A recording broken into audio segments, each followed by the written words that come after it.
Welcome to the Designated Drinker Show, the podcast that's raising the bar on craft cocktails. I am your host, Louise Salas, and with me, as always, is my very, very talented friend, a vivacious lady who puts up with all my monkey business, the mixtress DC Gina. Swinging from the rafters, Louise. Swinging from the rafters. Hi, Louise. Hi, Gina. It's good to be so close to you. I could touch you. I know, la, la, la, la. We're here together, last call. In DC. In DC, your little divey homey bar. Yes, it reopened and it's glorious. It is glorious. So get here and drink lots. Absolutely. We got some time to make up for. That's right. I have a whole shelf of liquor that says we have time. Okay, all sorry, has my name on it. No. So I don't know if you recognize, there were two little movie titles in that intro, Vivacious Lady and Monkey Business. And the reason why I bring that up, because you know who starred in both of those movies? Burt Reynolds. No. It was the beautiful, beautiful Ginger Rogers. Oh. Who most of us know her for her amazing singing and her being the dance partner for Fred Astaire. Her dancing. Yes. But Pennies from Heaven. There you go. All right. But did you know, during the height of her career, she was actually the highest paid female performer in Hollywood. And rightfully so, because she won an Oscar for Best Actress in Kitty Foyle. And she, in 5 of her films, have been archived and recognized by the National Film Registry. Well, that's pretty awesome. Absolutely. A lot of people made a lot of money because of her. But, you know, she was more than just a performer. She was actually the first woman to be recognized as an admiral in the Texas Navy. Wow. Yeah. She also is a gifted painter and a sculptor. And here's another little tidbit I think that you are really going to appreciate, Gina. Well, I love the painting already. Yeah. But did you know she was a great lover of ice cream floats? Yum. And she's a woman after your heart because... I thought you were going to say she was a great lover. I was like, excellent. How do you know that? that red hair, of course, fiery. But she loved ice cream floats so much, she actually had a soda machine installed in her home so that she could, make an ice cream float anytime her little heart desired. I mean, this is a woman after my heart. I know. I built a whole restaurant on it. Exactly. When I read that, I was like, oh my God, Gina's going to love this. And so, there you go. You know, in the fall, it's nice and blonde now. So there's one more thing about Ginger Rogers. Good old Ginger was also a member of the Daughters of the American Revolution organization, which is something I think today's designated drinker will truly appreciate because she too knows a little bit about this. Please welcome the Daughters of the American Revolution Chapter Regent, Dr. Jeannine Ingenito. Hi, Jeannine. Welcome. Thank you. Which we address you as doctor or Jeannine's okay? Jeannine's fine. All right. I like it. Wonderful. Wonderful. So now that we got past that, the hard part, please tell us about the mission behind the Daughters of the American Revolution and how did you get involved?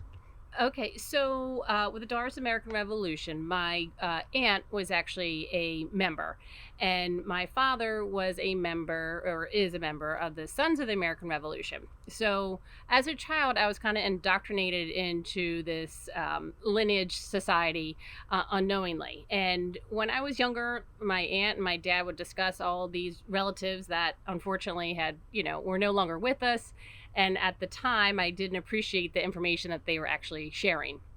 So as I got a little bit older, I decided, it's time for me to really kind of dig into this. And in order to be a member of the Daughters of the American Revolution, you have to be able to prove that you are a descendant of an American Revolution patriot. So my 5th great-grandfather, and since the pandemic, I've actually discovered about 5 other additional patriots, but my 5th great-grandfather served in the Revolution here in the New Jersey militia. So with the paperwork, you actually have to have proof. So you had to do research and be able to actually prove that they were considered a patriot of the Revolution. I would imagine that would have been really difficult to do before, ancestry.com and the 23andMe's of the world. That would have had to be a lot of homework to figure that out. It certainly was. And I think it was a lot of older members really we're spending a lot of time in some dusty libraries and historical societies trying to find this documentation to prove their lineage. But you, a little bird, maybe you, told me that you actually have some other really interesting things in your heritage. I do. So I am lucky because I have a couple of cousins who are also on a genealogical kick here lately.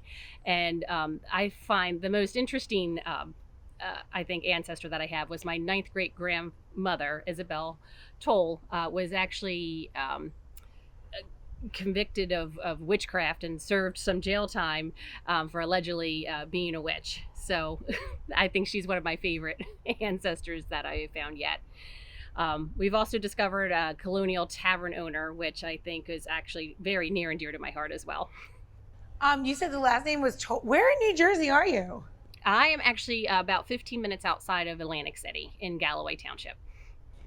Oh, and that's where you're originally from? A whopping 15 minutes away. I grew up in a town called Estelle Manor. That's interesting. No, Toll is a really northern New Jersey like a name that's like kind of up there. So it's just funny. I have an aunt who has family members that the last name are Toll. Oh, that's why I was just wondering. That's yeah, awesome. but they were from more Edison, New Jersey. Okay, so you never know. You never know. We could be cousins. I mean, not on my side. My uncle married. That's not. Okay. For me, you'd have to be a ravioli. So maybe your husband with the last name Ingenito. That's true, right? If you're full on eggplant parmesan, I would probably say okay, we might be related. So she's actually considered to be an unusual witch because she was actually convicted in New Hampshire before the Salem witch trials. So. Wow. I mean, I feel like that's a good thing. I would be like, listen, I'm part witch, and we were also convicted of it. Yeah. And I'd actually put that on my resume. I'd be like, so if you don't hire me, I will cast a spell on you, and that'll be the end. I know you probably have a question. Daughters of the American Revolution, have you been to the building here in D.C.? I have. Heaven. It is beautiful. And they just underwent a major renovation during COVID, so that worked out well. So there weren't daughters traipsing all over the place. Where is it? I didn't even know there was a building here in DC. It's across from the executive building. And if you don't live in DC, the executive office is where the vice president goes to work all day, and most of the entire White House staff. Yes. And directly across the street on 17th Street, I believe it's 17th, is the Daughters of the American Revolution. And if you are looking to get married or hide from people, it is a great place to go and just kind of like marvel at the architecture, but also the history, and they do a really great job of preserving it. Yeah. So I haven't seen the remodel. I've only done a lot of events there and weddings because people hire me as their bartender. So you have a lot of downtime when you're waiting for the bride and the groom. So you start reading all the placards, and all of a sudden you're like, oh, really? And then who's the daughter of American Revolution, who started American Cross, the Red Cross, Red Cross. It's very interesting. So even raviolis can learn something different, right? Absolutely. But you have somebody else. So let's talk about your great aunt, shall we? Wait to hear this one, Gina. This is amazing. Go.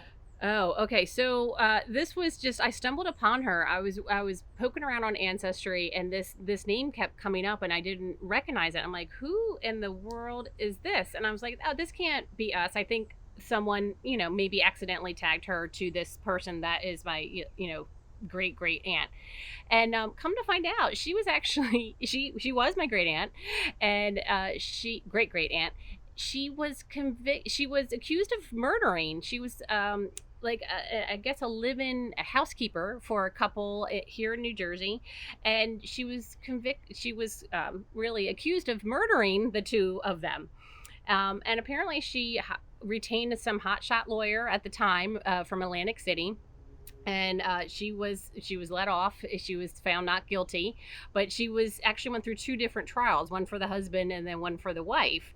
And she come to find out, she wandered down, I guess, moved down to Atlantic City, and then she was about 20 years after being, found not guilty of murder, she was then accused of running a house of ill repute, if you will, here in Atlantic City. So she was accused of running a whorehouse, of all things. And then she apparently was married to some bigwig that was with the railroad at the time. And then he mysteriously died as well. So she has such a shady story. I love it. And she was a new find for myself. My father was appalled, and my cousins were intrigued. She was a Black Widow. Absolutely. Oh, I love that. Yeah. Isn't that cool? Yeah, if you know too much, you get a little bit of cookie with a little bit of arsenic on it. Right? Did you love it? Right. Tastes delicious, right? A little almond taste. Careful. So I appreciate her entrepreneurial spirit, So Absolutely. you said it was a fourth grade aunt? How many generations back? I think Great. second or third grade aunt.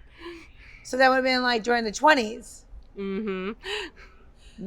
Atlantic City was one heck of a place. I believe they made an entire show on it called Boardwalk Empire. So Exactly. I feel like there's a lot to be said for that era and what happened there, and the corruption and the sex and the drinking and all the great All the things. good stuff. Yeah, all the things that I would like to come back full on.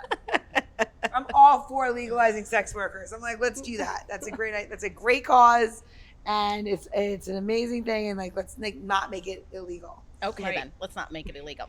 How do you preserve American history? Like, what is it about? Our motto is God, home, and country. So we do, in New Jersey in particular, we do have some historical sites that we are part. We have a historical home, and we have people that like to dress up and reenact and really educate the public about what happened, how the folks lived at that time. And some things, it just blows my mind, because I would never have survived. I would not be one that would be able to weave my own clothing, and God forbid I can barely grow a tomato. I can't imagine having to and grow enough to survive a winter and things like that. So we do we also we have historical sites that we try to preserve. We also try to educate the public about that time period as well.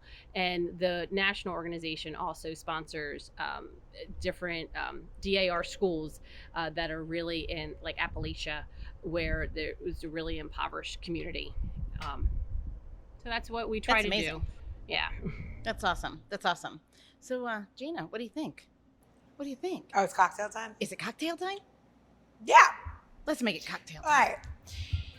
So let's talk about the cocktail, right? Why we picked bourbon, why the lemonade, whatever. Because this is probably one of the oldest cocktails. I mean, iced tea. That's something that happened here in our country. It wasn't very looked upon as a good thing if women drank. So women drank tea, and they met, and they had little teacups, and they eventually poured a little bit in, whether it was pre-prohibition, post-prohibition. Women just wasn't kind of it wasn't like a good thing, right? So for all of our ladies that came before us, and for just a drink that I actually love, and it seems so simple, we're just gonna make legitimately a spiked iced tea, right? So one thing is, and I know it sounds a very simple cocktail, but one thing you want to do with your tea is that you want to make sure that it's something like flavorful, something that you like. So like for me, this time of year, I live in Washington, D.C. There's mint everywhere. You can't look someplace without seeing mint. We basically just have it, sitting around. So what I do is I take a little bit of, and I like English black tea.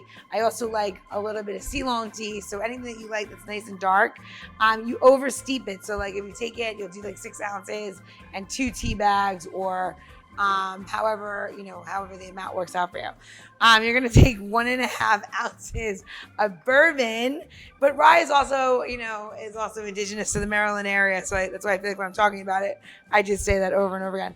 So you're gonna take 1.5 ounces, and you gotta take the cap off. Oh my gosh, Gina gotta wake up here. Okay, so we're gonna do 1.5 ounces of Makers.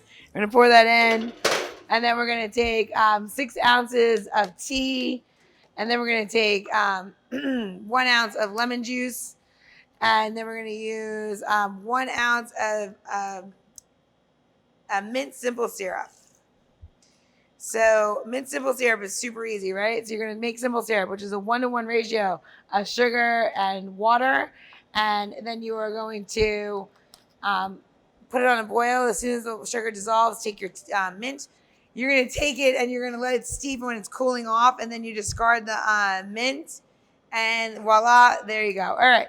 So let me grab my syrup, which I have in these little containers because we are here at my bar last call and we are closed right now because we are closed on Mondays, but we are open the rest of the week. So anyway, pouring in simple syrup. And if you missed any of this recipe, because clearly Louise passed on, I don't know what I'm doing.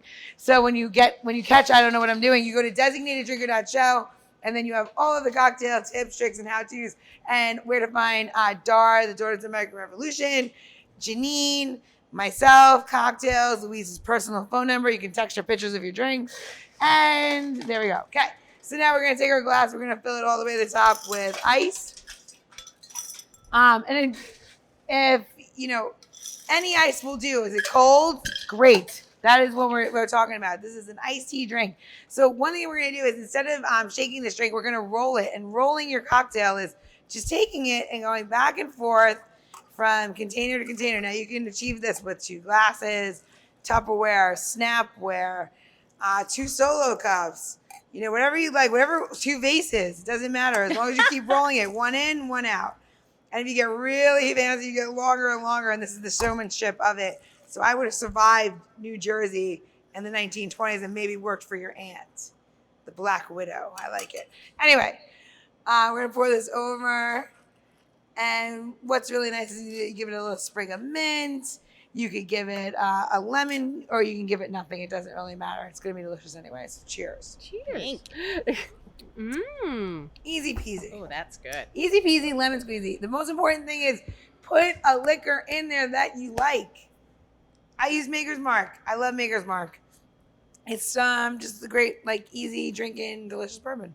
So you could use any bourbon, you said? I would use a bourbon that's okay. Don't use rail bourbon. Ever. Well, if you're making a drunken watermelon, you'd be all right. Yeah. To try not to just use something that you like. And if you love rail bourbon, then use that. It's all about what you like these days. Yeah, you only have 1 liver the last time I checked, so you might as well burn it on what you love. So, Gina, this is really refreshing. It's nice. It's open. It's porch drinker. It is, definitely. Let me ask you, why roll, though? What does that do? Louise, it's a good question. You don't want to bruise the tea. So you're just kind of just rolling back and forth, nice and easy. When you shake it, you change the tea. And there's no reason. So when you shake tea in general, you get more of an astringent taste, and that is something that you might want to use for some cocktails, and some cocktails you don't. We want this to be more sweet.